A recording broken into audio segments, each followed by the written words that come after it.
É sempre um gosto poder contribuir para a divulgação e para a partilha de conhecimentos na minha área de trabalho, que são as infecções fúngicas, e espero que com esta iniciativa também permita estabelecer e desenvolver sinergias, eventualmente nesta área, com outros investigadores do Laboratório Associado de Terra. Portanto,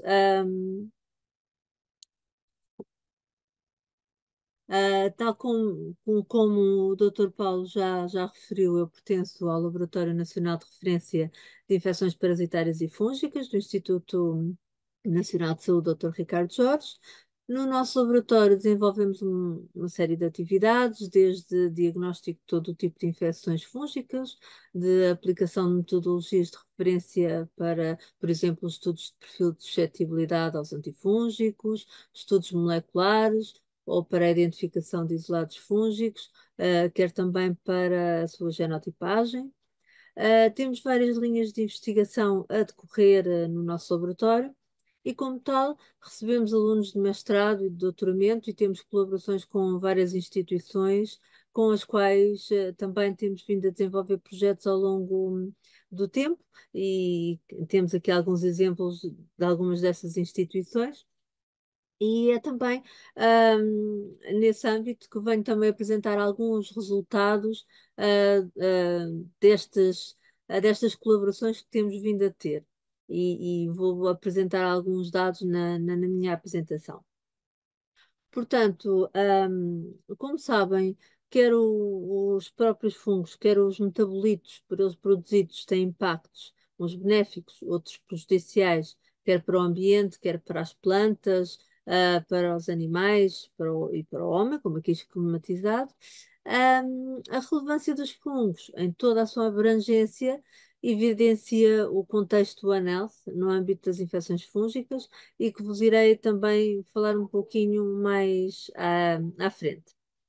Portanto,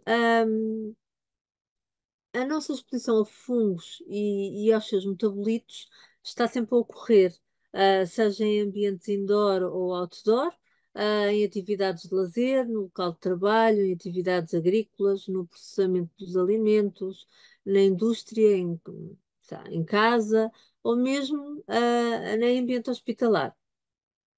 Ahm, portanto, em 2022, a OMS vai pela primeira vez enumerar a lista dos 19 fungos que representam uma maior ameaça para a saúde pública, todos eles associados a sérios riscos de mortalidade ou morbilidade.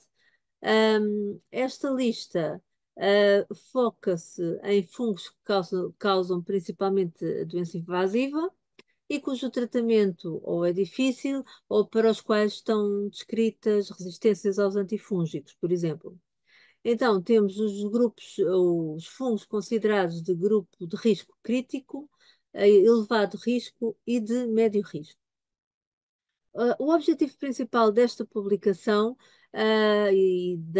desta lista, no fundo, é alertar para a cada vez maior emergência de infecções fúngicas e assim podermos todos estabelecer uma resposta global para este tipo de infecções e para a resistência aos antifúngicos que têm vindo a emergir a um ritmo considerável.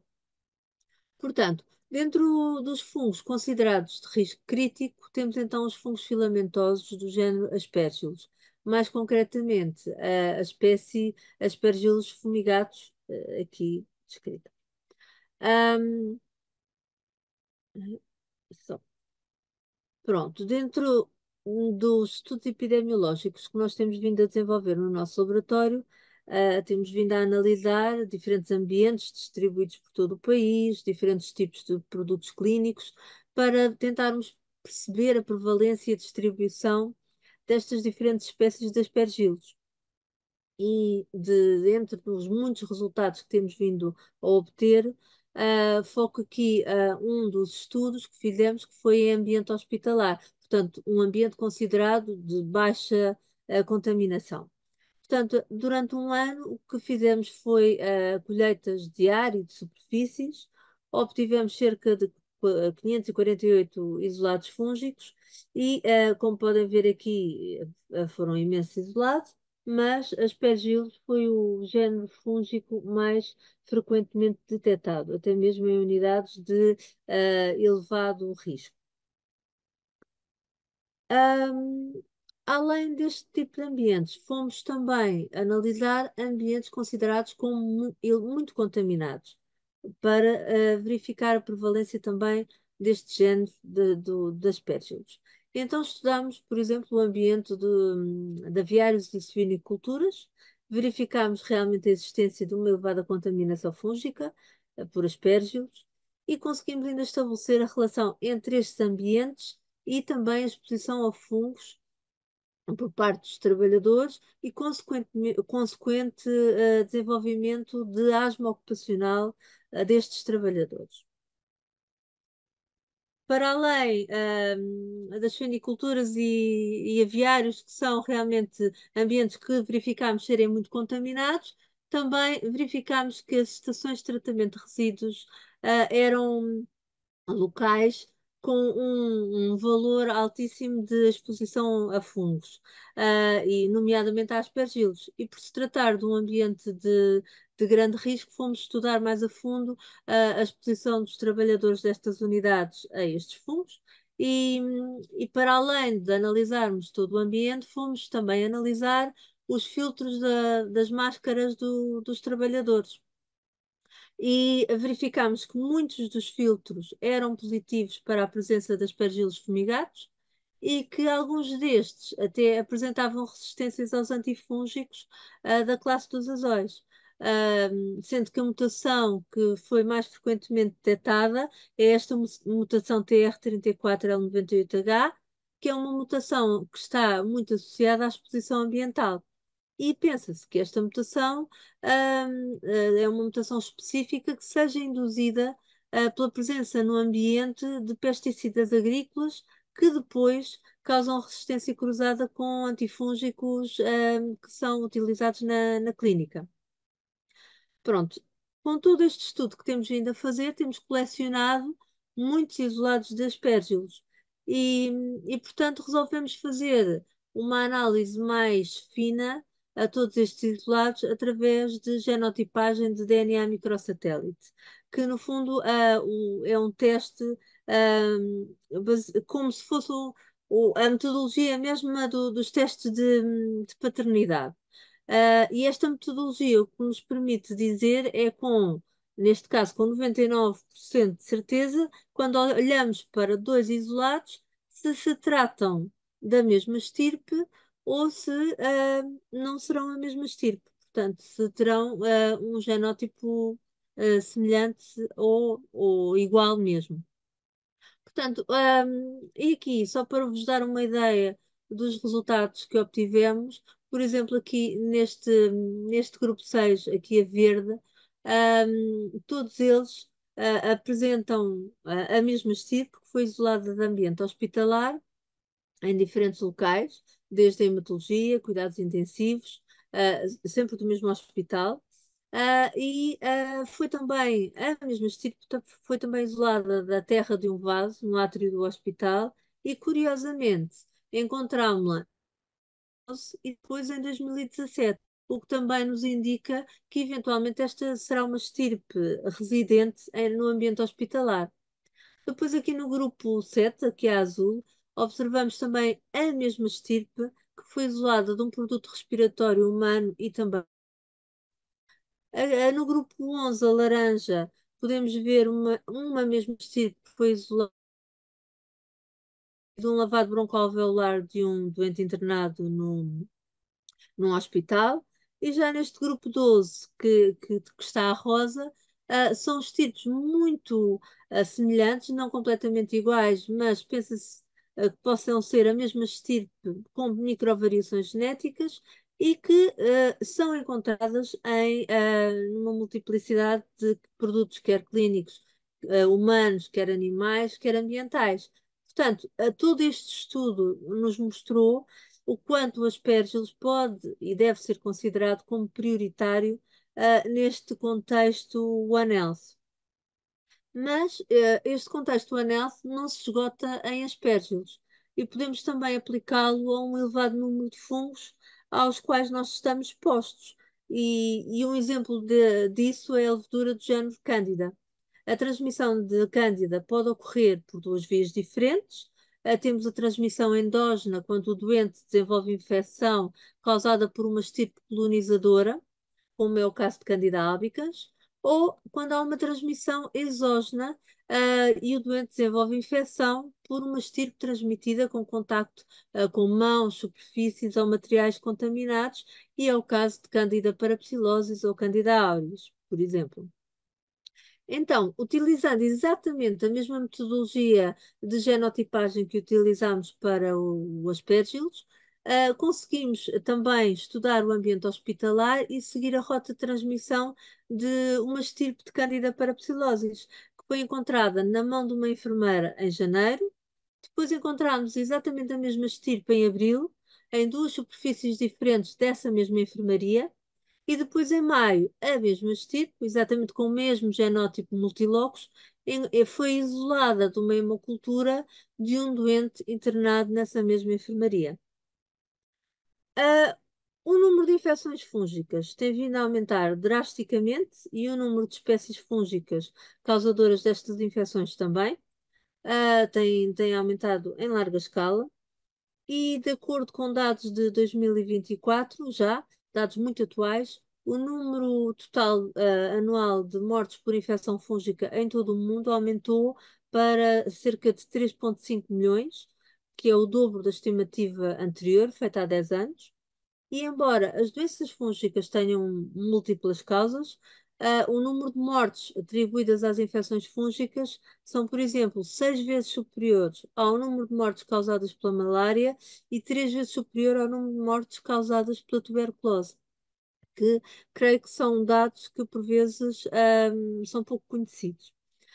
A resistência clínica aos antifúngicos é um outro assunto bastante preocupante e deve-se em parte à exposição a antifúngicos ambientais, como já vos referi anteriormente. Portanto, a alteração nos padrões do uso de terra, o uso de antifúngicos na agricultura e as alterações climáticas têm conduzido a mudanças epidemiológicas bastante significativas. E neste âmbito, Candida auris emergiu como um novo agente patogénico, altamente resistente aos antifúngicos, também associado a vários surtos nosocomiais, devido à sua longa sobrevivência em superfícies e resistência aos infectantes. O aparecimento e propagação desta espécie tem estado associada a alterações climáticas, pensa-se, uma vez que a termotolerância e a halotolerância desta espécie também resultam na adaptação a diferentes nichos ecológicos e, posteriormente, à infecção humana e, consequentemente, à disseminação e aumento do número de casos de infecção. Outros fungos para os quais estamos diariamente, com os quais estamos diariamente em contacto e expostos, são fungos do grupo Mucorales, que é o comum bolor do pão e dos morangos, por exemplo, e alguns destes fungos da ordem Mucorales causam infecções por inalação ou por ingestão, nomeadamente em doentes imunodeprimidos, mas também podem causar infecções em imunocompetentes, nomeadamente em casos de inoculações traumáticas que são muito associadas a desastres naturais, como os tornados, tsunamis, terremotos. E estas infecções surgem porque, durante estes eventos climáticos extremos, existem muitos detritos no ar e ocorrem perfurações da pele com a introdução do agente etiológico, portanto, do fungo, diretamente na pele ou no tecido subcutâneo. Portanto, as alterações climáticas e os eventos climáticos extremos podem também levar ao excesso de umidade no interior das habitações e depois ao aparecimento de fungos que podem causar sintomas alérgicos em pessoas e animais ou levar mesmo a infecções mais graves. Também, as infecções causadas por fungos dimórficos estão a tornar-se mais comuns e cada vez mais notificadas em zonas consideradas não endémicas.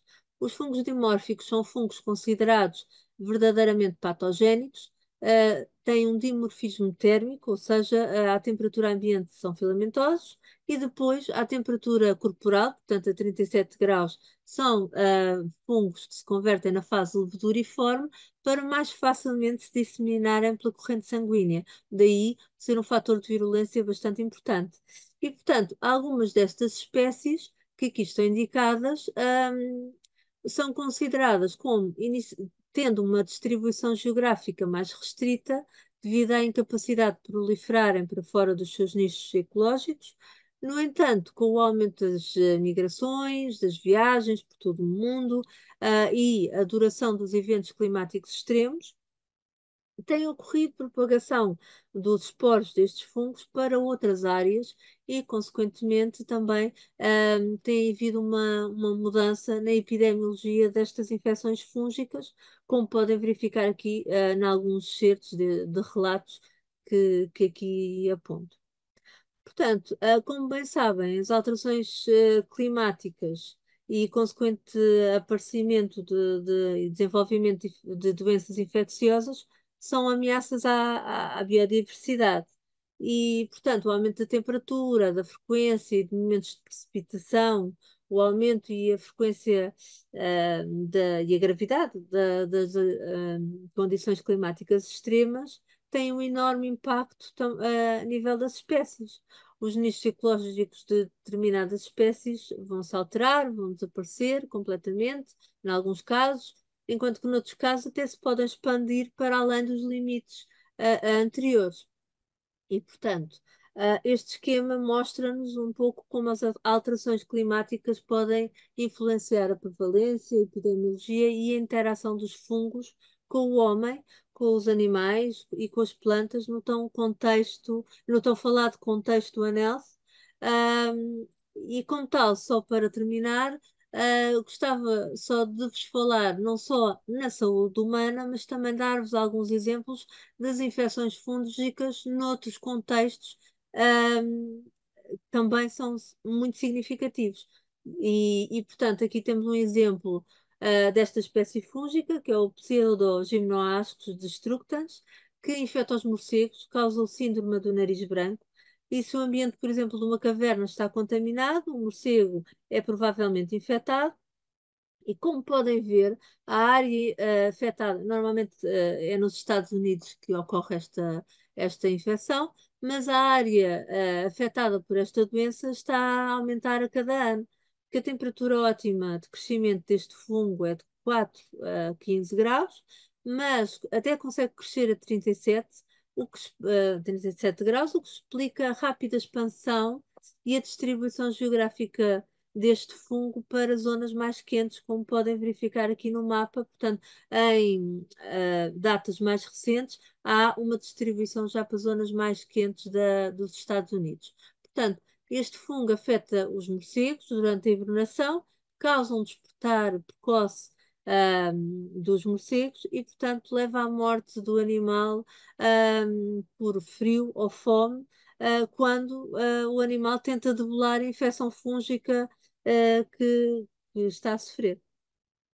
Um outro exemplo de como o ambiente pode influenciar a epidemiologia das espécies é o aparecimento e disseminação destas espécies fúngicas, que não me atrevo aqui a dizer o nome, mas que afetam e que estão a dizimar os anfíbios.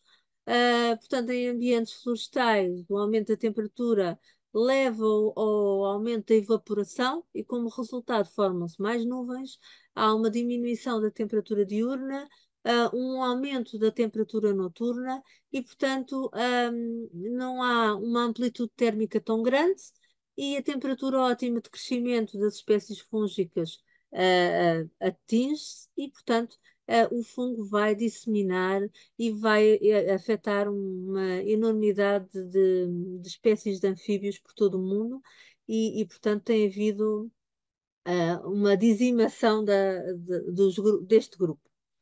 Por fim, só falar um pouco também de uma infecção fúngica fitopatogénica, que é causada por Fusarium oxysporum, que nos afeta a nós também, causa-nos infecções a nós, mas também causa infecções às bananeiras. Esta estirpe, que é a estirpe TR34. Pensa-se que trata-se de uma estirpe que se tem translocado através de material vegetal ao sol contaminado, tem atravessado fronteiras e tem ido para regiões mais quentes, e então tem havido então a disseminação desta doença. Portanto, só para concluir, gostava só de salientar estes pontos, que creio que sejam pontos que podem ser pontos de partida até para futuras colaborações com outros elementos do grupo, que é o desenvolvimento de doenças fúngicas ah, após a exposição a fungos ambientais vai depender de vários fatores. As alterações climáticas são, de facto, um dos fatores para o aparecimento de um maior número de fungos potencialmente patogénicos e afetam o homem, animais e plantas. O aumento da temperatura e aumento dos níveis de umidade também podem levar à produção de micotoxinas que afetam a qualidade alimentar, por exemplo. As mudanças nas comunidades fúngicas podem levar ao aumento do uso de pesticidas e, consequentemente, ao desenvolvimento de resistências em determinadas espécies fúngicas, com um enorme impacto também na saúde humana e ambiental. Pronto, e com isto termino a minha apresentação e obrigada pela atenção e peço desculpa pelos 5 minutos a mais, mas com estes problemas técnicos foi impossível.